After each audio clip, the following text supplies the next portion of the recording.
Welcome to Contemporary Black Voices. Today, I'd like to introduce my panel to you right before we talk about and introduce our guests. We have Caleb Alexander, and he's a top-selling author. And we also have Dr. the illustrious Sharon Chadwell. And next to her, we also have Professor Fred Williams. And I'm going to be your host today, Chris Dawkins. I'd like to introduce to you today Dr. Byron Wilson, headmaster of the Wilson Academy. I should also say he's Dr. Wilson. Dr. Wilson, are you with us? I am with you. It's a pleasure to be here. Thank you guys for inviting me. Thank you so much. I was very intrigued about 2 years ago when I looked at your video about how we fight, hashtag how we fight. And I wanted to be able to bring you on and ask you a few questions and also expose that video to a number of other people so that they could see it as well. I think it's very important what you have said. But before we get into that, I wanted to ask you a couple questions. I noticed that you greeted me in Zulu. Do your kids have the opportunity to learn Zulu in school? And your shirt that you had on in the video said, what was that, Kuwala? That's Ukulwa. Ukulwa means fight in the Sisulu. So, the greeting I gave you was Sawubona. And so in Zulu, we say Sawubona. We don't say good morning because I don't know that it's a good morning. So I do know that I see you. So Sawubona means I see you. So business is business. And in the United States, you're required for kids when they graduate to have a foreign language. They need 2 years of foreign language. So what we did is we chose Spanish for that foreign language because it's the most useful in the United States. So they get the Zulu just from me, kind of sharing words, and then visiting. Actually, there'll be a school trip to South Africa, like at this time next year. A group of students will go. So there is some exposure. And Dr. Wilson, I've noticed that each time I look at your websites or different videos that you put out, it seems like each year you take your children to someplace in Africa. Is that accurate? Well, we have an international travel initiative, so we're not always in Africa. So, for example, in April we'll be in Paris and London. Last year, that time we were in Egypt, but then before that we were in China. So it just depends. There's a good degree of exposure. I'm often in Ghana or South Africa. I actually live between Atlanta and Joburg. Okay. So I, Matter of fact, I think you probably were there when I was trying to book you for this. I was in Joburg. That's home for me, to be honest. I love Atlanta. I'm not from Atlanta. I'm from Akron, Ohio. I love Atlanta, but Joburg is home for me. So that's where I was. Well, let me also confess something. When I saw you were from Akron, look, I've looked at your videos extensively, and when I found out that you were from Akron, then I'm from Columbus, Ohio. Aha. Okay. Well, I'm a Buckeye. Okay. When you remember Randy Ayers, I played for Coach Ayers Look, and Jim O'Brien be, there, and so before we you get know that. into the crux of our interview, I would like to talk to you or have you talk about your school, how you started the school, who can become a part of the school, because I think that's very important for our audience. Sure. So I actually started when I was 25. I'm 46 now. So I started when I was 25, and before that, it was a professional tutoring company. Five students. The parents asked us to homeschool them, so we did that, and the private school evolved from there. So the Wilson Academy is a private K through 12. We're kind of a unicorn, as it were. We're I've never seen an elite Black private school. We don't have a church parent, so we're strictly a private school. We're not a charter school. So like Brown School, I promise in Akron, that's the brother of LeBron James. We both from the West Side. His school is a charter school, so it's actually a public school. So my school is a private school. We don't get any federal funding. It's tuition or whatever based. So we're K through 12. We have a financial education component, but also we have a heavy STEM component, and it's a critical thinking skill based curriculum. So we end up attracting a lot of high achievers and gifted students. So that's what we try to build. And so we're expanding now with campuses on the motherland as well, but the main campus is in Atlanta. I'd like to commend you on the work that you've done. And I also should point out that there's been one student, at least, at 14 years old, who was admitted to college. Can you talk a little bit about that? Yeah, that's actually my daughter, Sydney. Sydney, so she actually graduated at 13. When she was in the first grade, I noticed that she could do algebra, like she understood it. And then I was like, oh, you know how to do this. So we just kept giving her more. And she finished her first year at Spelman at 14 with 3.9. She was upset. Little survey course, they gave her a B in, one of those courses we're supposed to learn about the campus. But everything else she did well. So now she actually ended up transferring to Ohio State. So she's there still pre-med. All right. Yeah, so she's 17 now. She transferred there during COVID. Spelman, man, they just couldn't get the kids back on campus.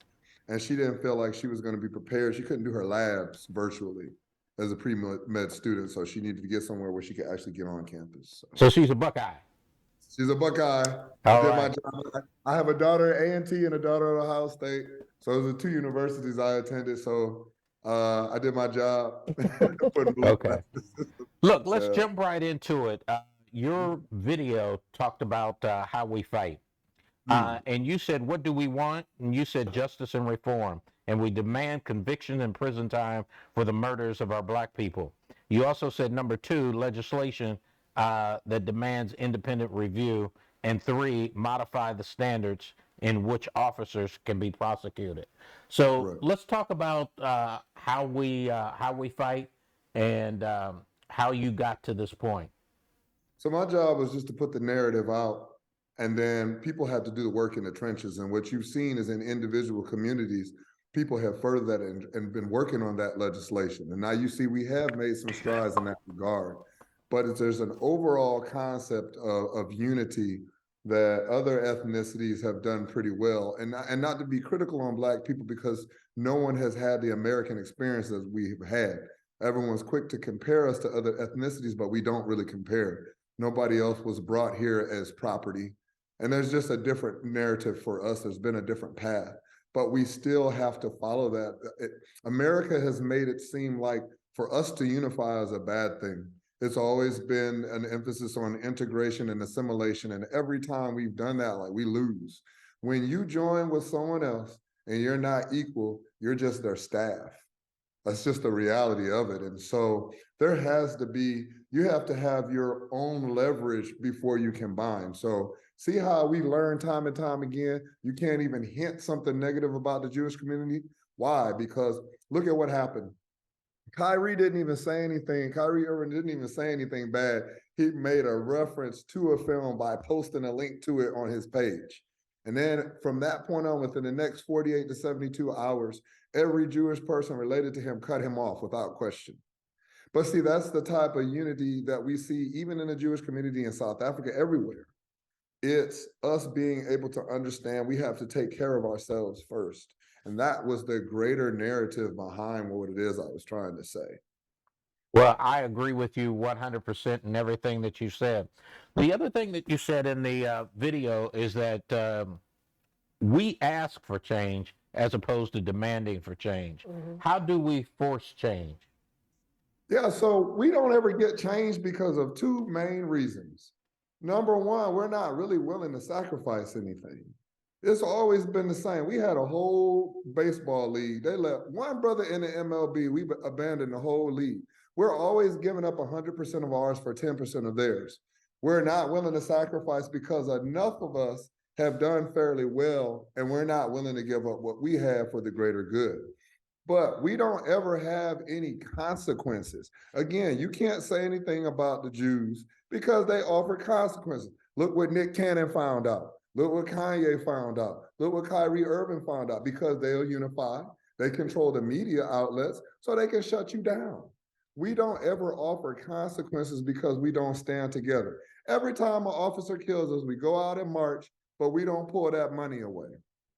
Nobody cares about your signs or your t-shirts. They only speak money. So until you're willing to speak money, nobody is listening. there's these pitiful attempts at appeasement. So they print something about change in the end zone, right? They print Black Lives Matter on the basketball court, and you consider that to be that's not progress, that's appeasement. What has changed? There's still no Black owners in the NFL. You excited about the halftime show. Meanwhile, it's 2 Black coaches in the whole league and 0 Black owners. But you excited because Snoop's on stage. That's good enough for you. There's only 1 Black owner in the NBA, and it had to be the greatest of all time. And he had to buy it from another Black man. Think about that. Bob Johnson had it first. Right. Founder of BET. Then he sold it to Michael Jordan. So that's it. So you worried about the wrong things. Like, we can't ever offer a consequence because there's no unity. Even when Obama was running for office, and I'll never forget, I remember those guys that had those dinners for Hillary Clinton, right, in the primary. And the narrative was, don't vote for him just because he's Black. Why not? That's why you don't have anything. Have you ever heard any other community say that? Don't vote for him because he's Italian. No, they vote for him because he's Italian. That's how you get somewhere. That's how you get representation. So our lack of unity is our greatest deficit by far. Okay, thank you. Professor Williams would like to ask you a question. Yeah. Sure. How are you doing? Oh, great. How about yourself, brother? Okay, thank you. You made a statement. I'd like for you to elaborate on it. You said integration and assimilation. With integration and assimilation, we lose. Can you elaborate on that? Yeah, we do lose. So when two entities come together, in order for them to be a partnership, they have to be equal in asset. So we're not equal in asset. We're not equal physically. We're only 12% of the population. Certainly in terms of wealth, we're not equal. So what happens is when you come together, the weaker party is just staff. There's a difference between inclusion and integration. Like there's you understand? So people are just tolerating you, but you're not included in the decision-making process. Even when you look at Atlanta, Black people may run Atlanta, but they don't own it. There's a difference. We lack capacity. There's a lot of individual Black millionaires in Atlanta, but none of them have come together to compete against Publix or to compete against Kroger. None of them have come together. So we lack capacity, and there's a lack of unity. So when I saw integration, see, when they talk about Dr. King, they only talk about the portions that white people are comfortable with. You recall when he was murdered, he started sounding a lot more like Malcolm X. He had a lot of conversations about Black economics. Actually, he was in Chicago for a labor union, right? When he went up to Chicago and then Memphis, it was so he started to talk. He started to step outside of his lane. That's when white people had to take him out. It's okay as long as you're saying turn the other cheek and let's all come together. Even the narrative now, they talk about let's keep the conversation going. It takes all of us. No, I don't take all of us. It takes you to stop killing us. Well, how's that all of us? I got my hands up turned around. You shoot me in the back. It's not all of us, it's you stop. But that's always the narrative. So for us, every time we integrate, all it happens is we give up our greatest asset. That's why the University of Alabama looks so much better than Alabama State, because all the best brothers go play football for Nick Saban. You understand what I'm saying? Yeah, absolutely. Yeah. Well, if you're opposed to integration, then are you taking a position of separatism? Well, see, I'm not opposed to integration. I'm opposed to integration without leverage. What I'm saying is, if you don't have anything of your own, what are you bringing to the table? It's like any relationship, or a man and a woman. So I have daughters. You can't come and talk about you want to marry one of my daughters and you don't have some things that you're bringing to the table, because then it's not a true partnership. So if we have all these deficits in our community, how are we truly partners? So what I'm saying is we would need to focus on building some strength on our own before we concern ourselves with coming together. But that's separatism, isn't it? It's separatism. Yeah, separatism isn't a bad word. Do the Koreans separate? Do the Jews separate? Do the Mhm. Chinese No, separate? I'm not saying it as a pejorative at all. Mhm. No, I'm right, just no. trying to see where you're coming from. I think it's problematic for me because the connotation of the word separatism in America, it's not denotative enough. So in terms of definition, yes, separatism is, but if you're not gonna leave America, you're not truly separating. So that's why I'm kind of leery of using that Okay. term. You understand what I mean? Like Yeah, you can yeah, really separate. We're just focusing on ourselves to build ourselves independently. I guess it should be a better use of what I'm saying. Well, is there a medium maybe between separatism and integration where you think we should be at this point? I think that in terms of integration, you work together when it benefits you, like Mhm. other ethnicities do. So white people brought us here against our will, but they work with us in the capacities where it benefits them because we have the talent. Mhm. So they allowed us to play in the NBA because they're making all the money off of us. But the players are also, so they benefit from it. I mean, they make They, a lot. they When you don't talk about the benefit. money LeBron James makes is incredible. LeBron James makes most of his money off of the court, and LeBron James created that because he's a brand. The Yeah. NBA didn't make that for LeBron. He created that brand. You know how many guys played in the NBA that are broke now? LeBron A lot. James is right. Yeah. I guess what I'm saying is it's all relative. Okay. So Mhm. you look Okay. at it and say some of the guys are making millions. So then what is the owner making? You Well, understand? we's making a lot more, for sure. So what I'm saying is there is some compensation, but look at the leadership. Look at the actual wealth. Look at the NFL, for example. The average NFL career is 2.5 seasons. So we focus on the stars, but the average guy plays 2.5 years, and none of the skills necessary to be an NFL player translate into any other workforce. Who cares how fast you run a 40-yard dash if you're not in the NFL? So what I'm saying is, yes, the players are being compensated, but we don't control anything. Okay. That's the challenge. Someone else? Kayla, did you have a question? Yeah. Hey, Doc, it's Caleb here. And I just want to say it sounds like you built a beautiful institution in Atlanta. And I'd love for us to be able to get you back to talk more about the school, what the school is doing, how many students you have. And it sounds like you're giving them some international exposure, which is always a beautiful thing. So I definitely wanted to have you be able to talk about that sometime, and also talk about being able talk about living on two different continents, sharing time between Joburg and Atlanta, and your thoughts about that, your thoughts about the two different systems. We know South Africa has a history as well that's similar to what we have in this country, and then I'd love to hear your opinion if you could elaborate on the Limba tribe in South Africa. So I'd love to get you back to talk about some of these things. I know we're going to run out of time in a second. But again, I just want to say it sounds like you've built a wonderful institution, and that is very much appreciated. Dr. Chadwell? I want to say this. I am going to come back. I have to go, as you guys know. I have an event. My daughter has an event that I cannot be late for. However, Oh, absolutely. let me say this about that quickly, what you said about South Africa, and here's why we have a better opportunity for change there, even though there was apartheid. Apartheid just ended on paper in 92.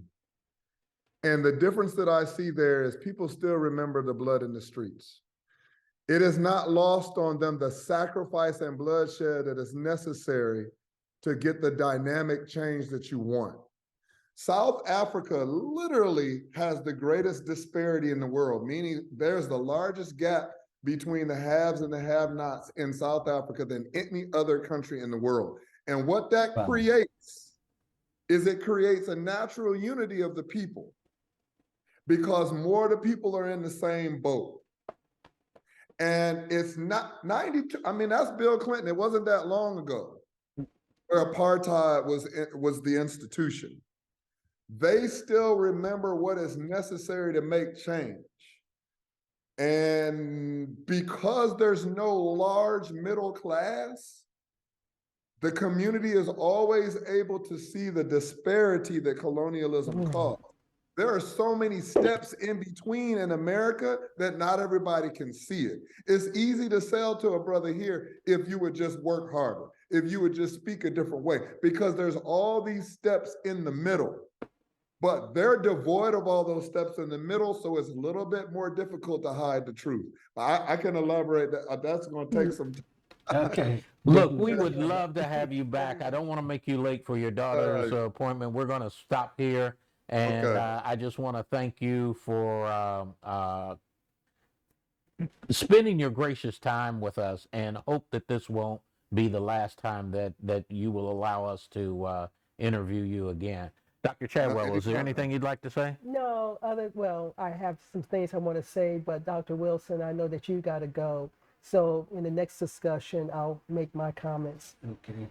Please, as soon as Professor you guys Williams, have anything? time for me, Final I word? get on. But I just want to thank him for spending some time with different exact voices. And we look forward to talking with you at a later date. Thank you, brothers. Well, thank you That's it. very much, Dr. Wilson, and all the best to you. And we look forward to talking to you at a later time.